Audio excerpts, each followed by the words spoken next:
L'Agence pour le développement du tourisme en Lorraine nous écrit pour nous demander de diffuser un document consacré à leur belle région.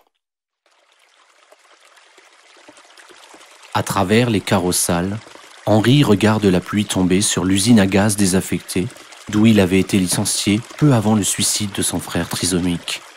Entre deux quintes de toux, il fredonne la berceuse que son tuteur chantait le dimanche quand il le laissait sortir du placard. Henri soupire. C'est le bon temps. Son seul compagnon, Grisou, le vieux chien borgne, gémit faiblement. Il n'en a plus pour longtemps, pense Henri, qui n'a plus assez d'argent pour le faire piquer.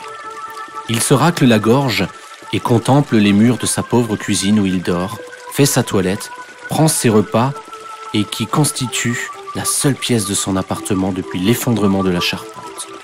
La poutre pourrie par l'humidité et rongée par la vermine avait cédé quand son frère s'était pendu. Pour l'heure, Henri regarde les photos jaunies sur les murs.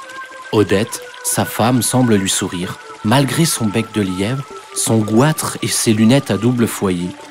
Qu'est-elle devenue depuis que les hommes en blanc l'ont emmenée à l'hôpital psychiatrique?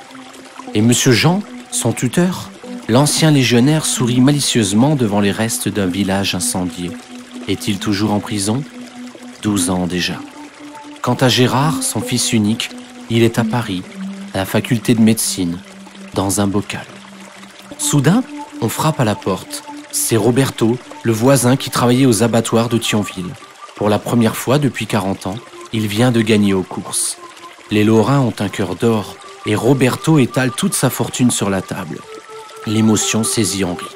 Il y a là 47 €. C'est pour toi, Henri. Je te les donne. Henri le serre dans son bras, bouleversé.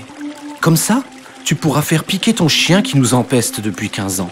Aussitôt, la maison a comme un air de vacances et les deux hommes boivent gravement du mousseux tiède dans des gobelets en carton. Et ils rient de bon cœur en écoutant un vieux sketch de Roland McDan sur un petit transistor.